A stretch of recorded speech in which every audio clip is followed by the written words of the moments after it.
Well, hello there. Welcome back to my cozy corner of the internet. Today's video is a little mixture of everyday chaos and celebrating my sweet child's birthday, and also making sure that I don't forget to get these kids outside. We have gone for our walk, and now we've grabbed the bikes and we're going for a bike ride. And while they're going for a bike, I am trying to get my 10,000 steps in. A quick play at the playground, and then I make sure I feed these cute little petunias and myself, which always makes it interesting because I can't eat what they're eating. Thanks, IBS. How did you know I wanted to keep my life interesting?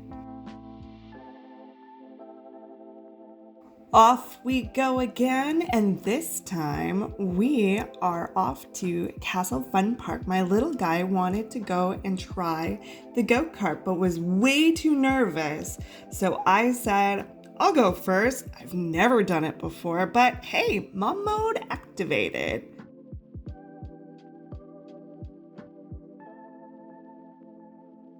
We played a little bit at the arcade. And I always forget how competitive I am, especially with my sweet husband.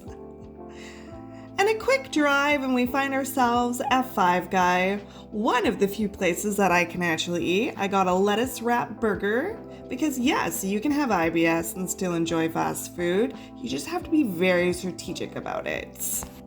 A new day and it's time to move my body. I didn't work out because I'm chasing motivation. I did it because I built the habit and because I care about myself enough to keep showing up.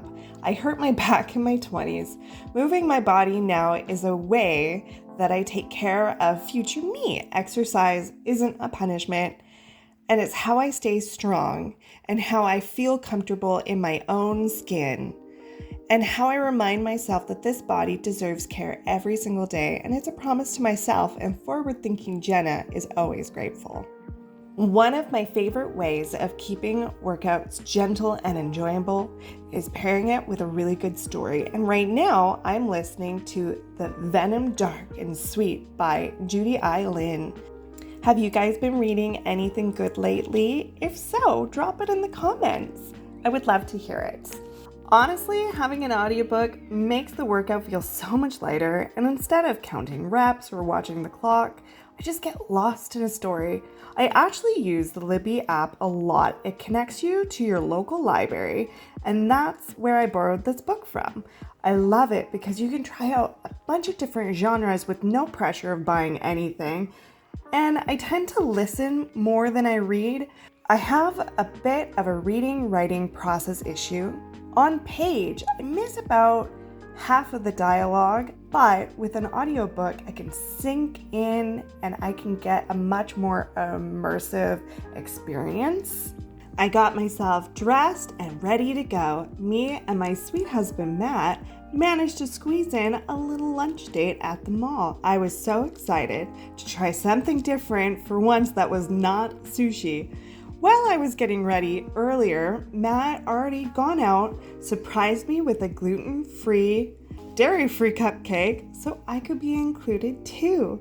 It's one of those quiet ways that he makes sure that I'm part of the celebration, while we also make sure that our sweet child feels seen and celebrated on his special day.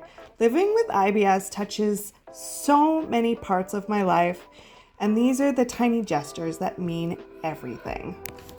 Setting up the table for the little guy's birthday, just a cozy family celebration for the day itself. We picked up the goodies for him earlier and added them to the table, and of course Maddie made sure that I had one too. A gluten-free, dairy-free cookies and cream cupcake, and even a red velvet one so I could be part of the celebration.